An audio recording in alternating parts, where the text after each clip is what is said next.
Bienvenue à notre deuxième séance sur l'oxydoréduction. Qu'est-ce qu'une réaction d'oxydoréduction? Eh bien, c'est une réaction au cours de laquelle il y a un transfert d'électrons entre deux espèces chimiques. Grosso modo, il y a un échange d'électrons entre l'oxydant et le réducteur. Regardons-les séparément, l'oxydation et la réduction, comme étant deux moitiés d'un processus global. L'oxydation, c'est quoi? C'est la perte d'électrons. La perte d'électrons va se faire sur un atome, la plupart du temps. Et donc, on va dire qu'un atome est oxydé lors de l'oxydation. Lors de l'oxydation.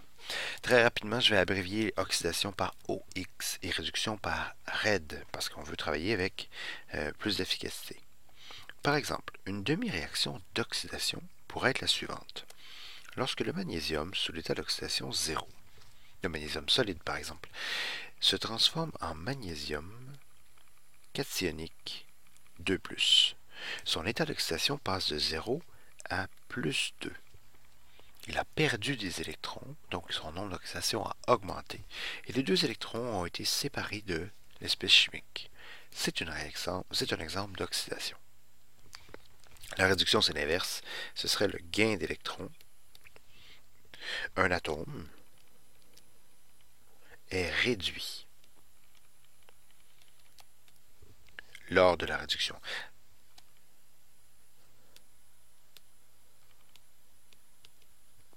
Voilà. Lors de la réduction, son nombre d'oxydation est réduit, c'est-à-dire qu'il diminue. Un exemple, par exemple, le chlore. Lorsqu'il est sous forme corps simple, chacun des deux chlores est sous l'état d'oxydation 0. Lorsque deux électrons leur sont donnés, chacun d'entre eux va en capter un et se transformer sous forme de chlore anionique moins.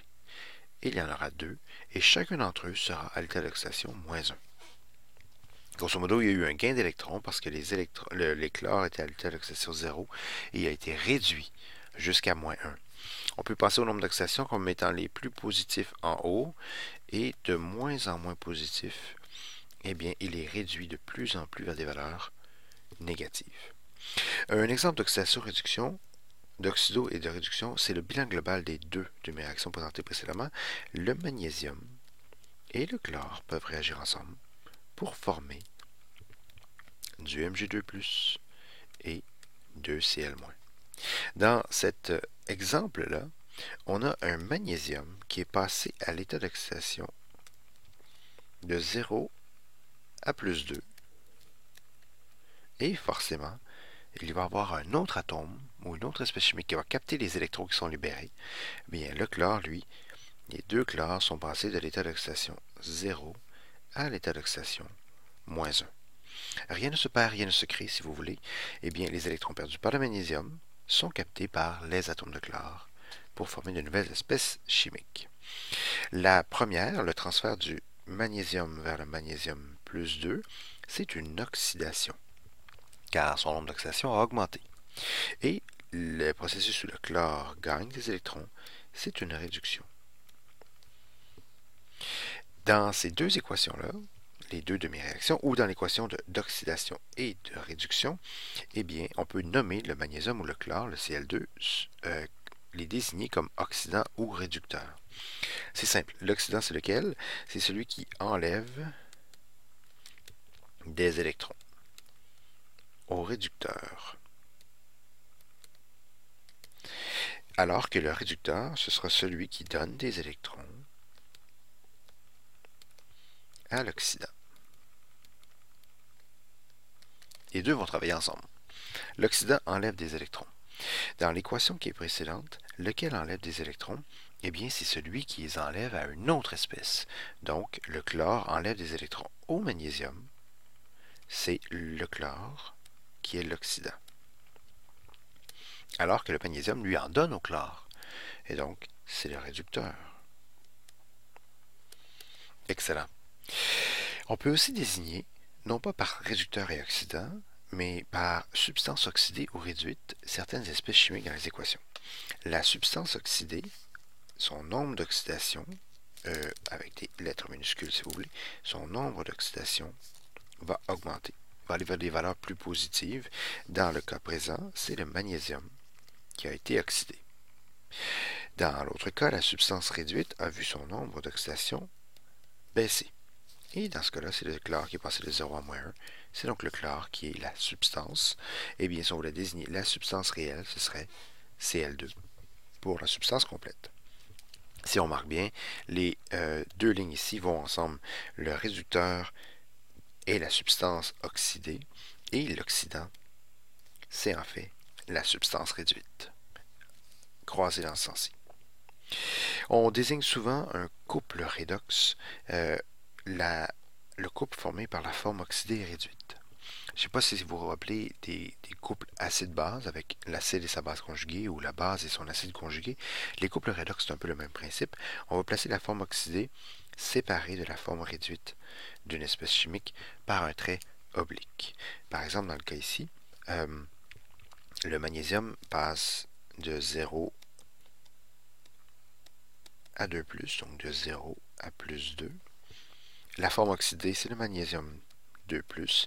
La forme réduite, c'est le magnésium à l'état d'oxydation 0. Pour le chlore, la forme réduite, c'est la forme Cl-, on la place à droite, et la forme oxydée, c'est la forme chlore sous l'état d'oxydation 0, on la place à gauche. Finalement, on le place toujours ox red pour désigner un couple redox. Pour vous pratiquer à donner les bons couples redox, je vous propose deux activités, l'activité A et l'activité B.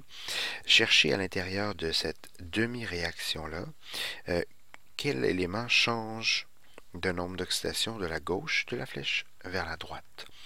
Petit indice, je les ai soulignés en rouge. Même chose pour la droite. Trouvez les nombres d'oxydation de tous les atomes et ensuite vérifiez quel atome change de nombre d'oxydation. Il est possible pour un atome d'avoir deux nombres d'oxydation. Par exemple, l'oxygène ici est à -1 alors qu'il est à -2 dans l'espèce H2O. Il est possible pour un atome d'avoir un nombre d'oxydation différent, mais d'être dans les réactifs d'un autre, et de trouver un changement de nombre d'oxydation vers les produits. Les réponses de ces deux exercices-là sont sur notre site monsieurprofdechimie.com. Allez-y pour trouver les réponses. Finalement, avant de nous quitter, je veux vous parler de la capacité qu'ont les éléments à être des oxydants ou des réducteurs. On va désigner certaines espèces chimiques comme étant de bons oxydants ou de bons réducteurs selon les critères généraux suivants. Un bon oxydant, c'est un bon arracheur d'électrons. Son travail à lui, c'est d'aller arracher des électrons à une autre espèce, donc oxyder une autre espèce. Lui est un oxydant.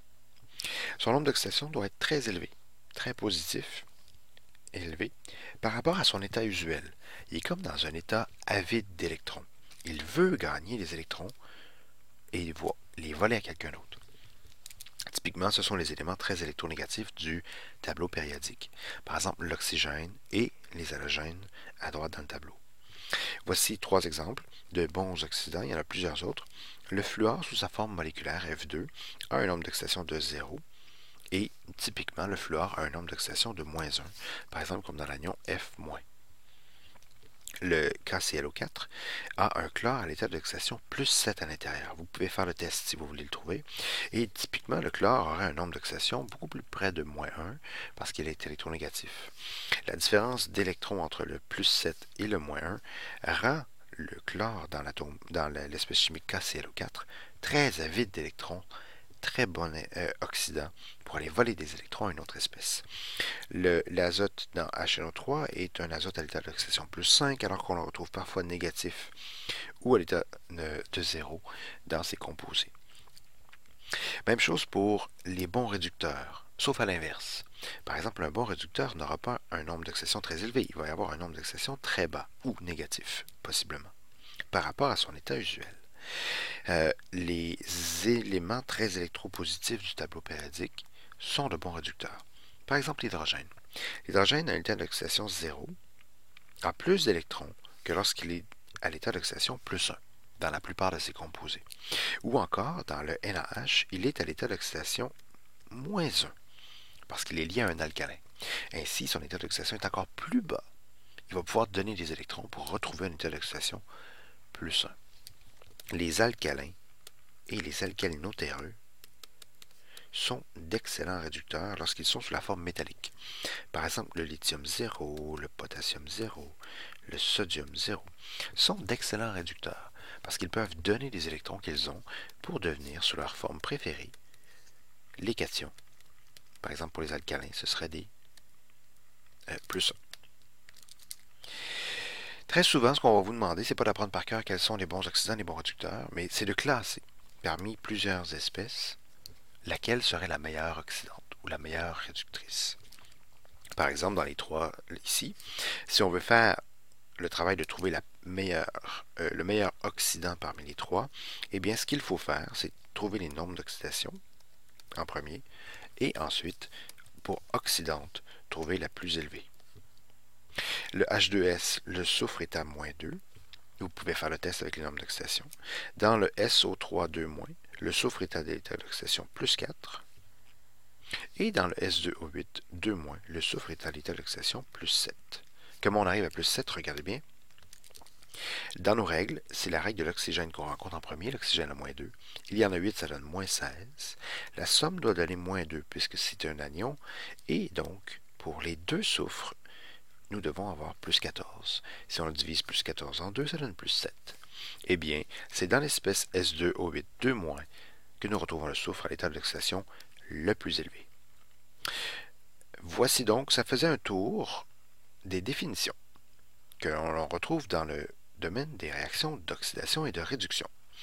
Nous allons pratiquer énormément comment trouver l'oxydation, comment trouver la réduction, comment définir l'oxydant, le réducteur, la substance oxydée et substance réduite, comment écrire un couple redox, ainsi que